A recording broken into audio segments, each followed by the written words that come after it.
Nous étudions Lévitique chapitre 19, verset 18. Avons-nous un ou une candidate pour lire? Michel, tu es sur les starting blocks. Lo ticum velo titor et bene amera, de avta, le reera, le reaha, kamora ani Adonai. Très bien. Lo ticum, tu ne te vengeras pas.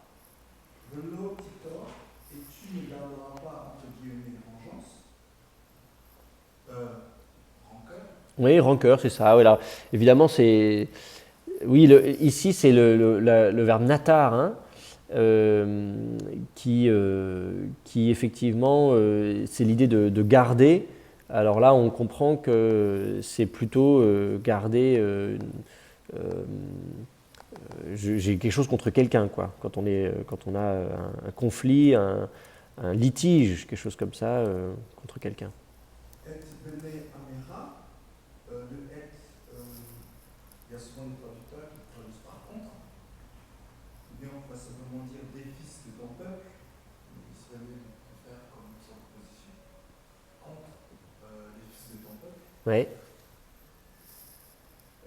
Le Ahavta, et tu aimeras le Re'aha.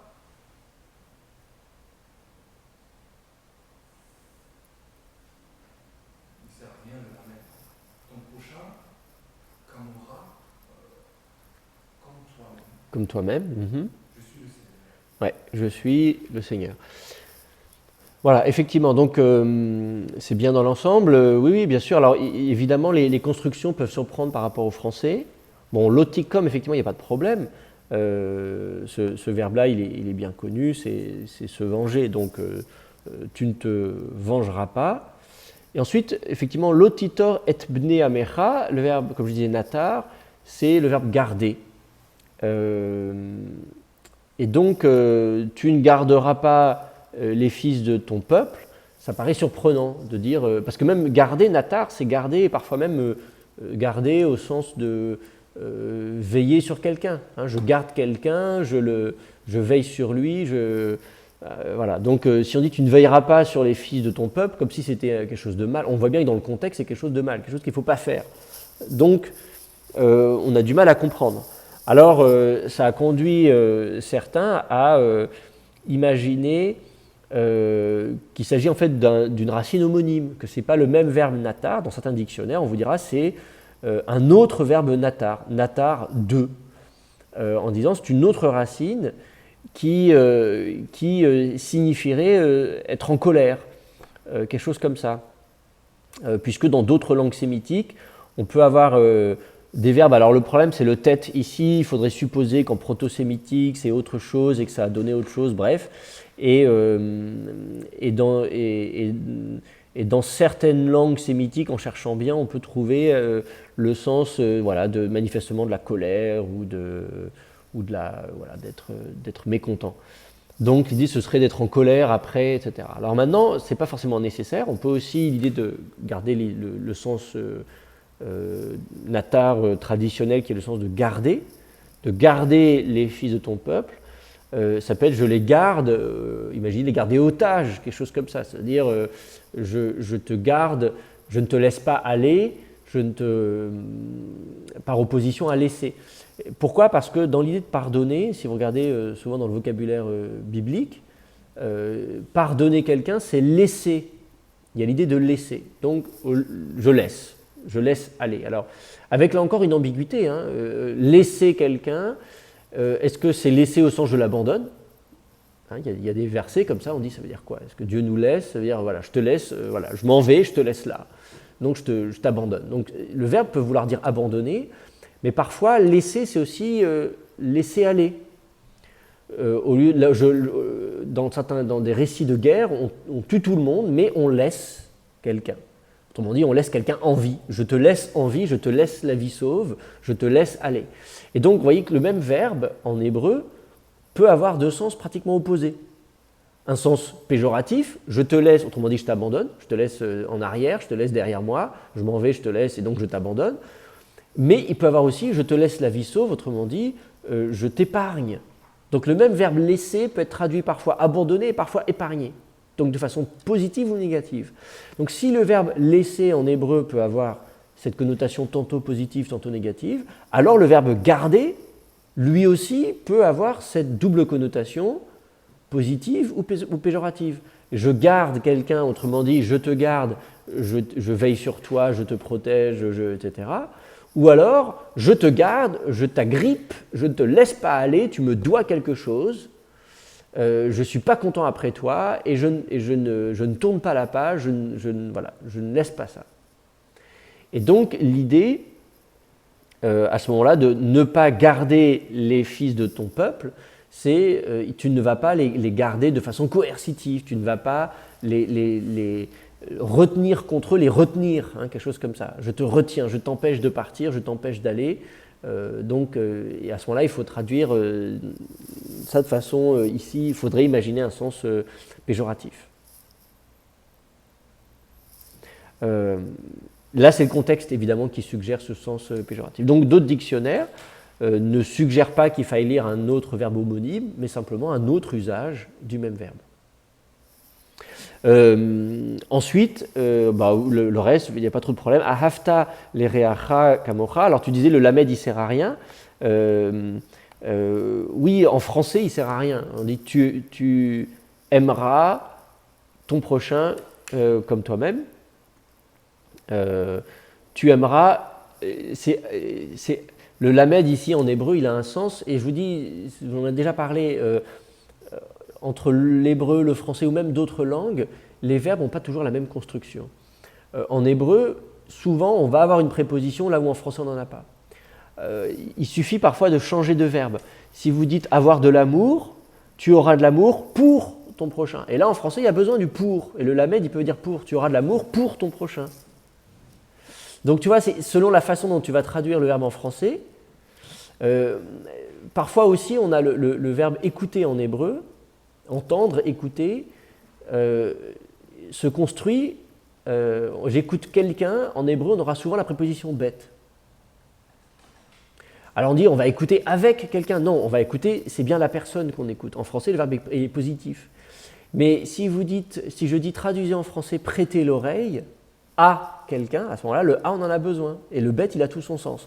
Et c'est pour ça que je vous dis, c'est souvent un problème quand on passe d'une langue à l'autre. Voilà. Et alors, en anglais, par exemple, écouter, ça marche encore mieux parce qu'il y a to hear someone, donc j'écoute, j'entends quelqu'un, et il y a to listen to someone. Et en anglais, je ne peux pas dire to listen someone, c'est to listen to someone. Et là, j'ai besoin en anglais d'avoir le to. J'ai besoin d'avoir une préposition. Et donc, vous voyez, même là encore, entre le français, l'anglais, l'allemand aussi, j'imagine, les verbes vont se construire avec des prépositions qui diffèrent, parfois au sein d'une même langue entre deux verbes synonymes, et puis ensuite quand vous passez d'une langue à l'autre. Donc le lamed ici, il peut peut-être vous surprendre, parce qu'en français on dit mais j'en ai pas besoin. En fait, ça dépend vraiment de la construction. Donc voilà pour ce lamed. Le ahafta ici, remarquez l'accent là encore sur la fin. On est bien dans du vécatal, sinon l'accent serait ici, ahafta. Et là, on n'a pas ahafta, on a ahafta. Donc, c'est un vécatal, c'est un vav consécutif. Et donc, ça veut dire que cet amour est la suite logique ou chronologique de ce qui précède. Alors là, on est plutôt dans l'idée de la logique, c'est-à-dire il faut avoir une logique. D'un côté, il ne faut pas donc se venger, il ne faut pas retenir son voisin, le fils de son peuple, pardon. Et cette attitude de ne pas se venger, de ne pas retenir, etc., cette attitude-là, elle est évidemment liée à l'idée de l'amour. Et ainsi, quelque chose comme ça, hein, et ainsi tu aimeras ton prochain comme toi-même. Par conséquent, quelque chose comme ça, oui. Par conséquent, il y a vraiment ce rapport logique entre les deux actions. C'est pas dans un premier temps tu te venges pas et dans un deuxième temps tu l'aimes. Hein, c'est pas l'idée de chronologique en disant dans un premier temps tu te venges pas, dans un deuxième temps tu l'aimes, mais c'est plutôt le rapport logique entre d'une part la prohibition, ici on ne se venge pas, etc., etc., et ainsi tu pourras manifester cet amour, de l'amour pour ton prochain. Et ça veut dire également que cet amour, il est envisagé en acte. Et ainsi tu aimeras, c'est-à-dire de cette façon-là. C'est de cette façon-là que tu auras de l'amour pour ton prochain. Et c'est vrai, cet amour, il y a l'idée de cohérence. Tu ne peux pas dire à quelqu'un « je t'aime », mais en même temps je te fais la peau, je te pourris la vie, etc. C'est-à-dire que l'amour, en quoi est-ce qu'on aime quelqu'un? On aime la personne en ce que on ne se venge pas d'elle, en ce que... Et donc l'amour ici est vraiment envisagé comme un comportement et pas comme une émotion. Là, je veux dire, il ne s'agit pas juste d'une émotion, comment est-ce que cet amour, en quoi est-ce que cet amour existe, qu'est-ce qui définit cet amour? C'est ça. Et ce n'est pas juste que cet amour est mis en œuvre ou mis en acte. J'ai l'impression, alors je peux me tromper, hein, mais j'ai l'impression qu'il ne s'agit pas simplement que l'absence de vengeance est une façon de montrer au travers des actes son amour. Je pense que c'est ça l'amour en fait. C'est ne pas se venger, c'est ça. Voilà, c'est de cette façon-là qu'on aime quelqu'un. Donc en tout cas, l'amour est vraiment pas envisagé uniquement comme une émotion, ou peut-être même pas du tout comme une émotion, mais peut-être simple. En tout cas, ce qui compte ici, c'est vraiment le comportement, c'est les actes. D'autres questions? Oui? C'est le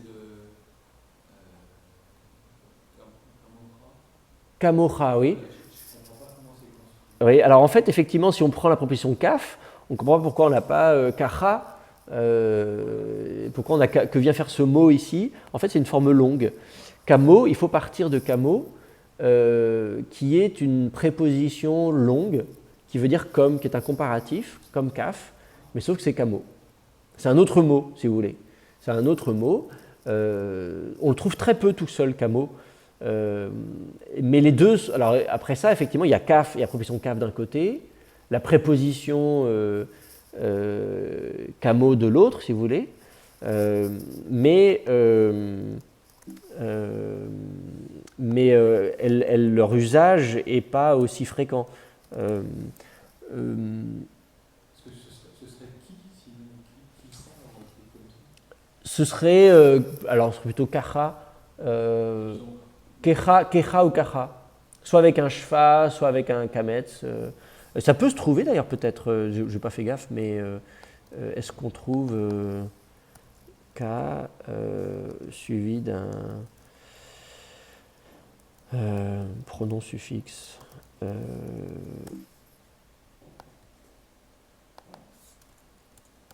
alors attendez, je ne sais pas très bien comment on fait pour chercher ça.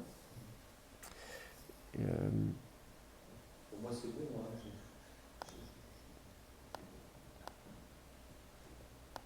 Non, mais ça vaut le coup, on peut se poser la question. Hein.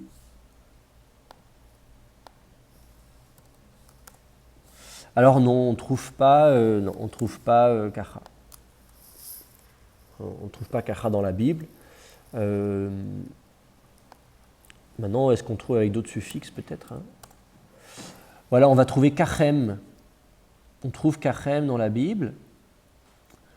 Qu'est-ce qu'on trouve d'autre dans la Bible? C'est tout en fait. Kahem aussi. Donc kachem, kahem, kahema, kahen, kachem. Voilà, c'est à peu près tout ce qu'on trouve. Donc c'est uniquement deuxième et troisième personne du pluriel. Vous pouvez avoir kaf plus un pronom suffixe. Sinon, on ne trouvera pas. Dans la Bible, les fois où vous mettre un suffixe, en fait, on partira sur la base de kamo. Ils disent que mot dans le Ah ben parce que c'est l'état construit.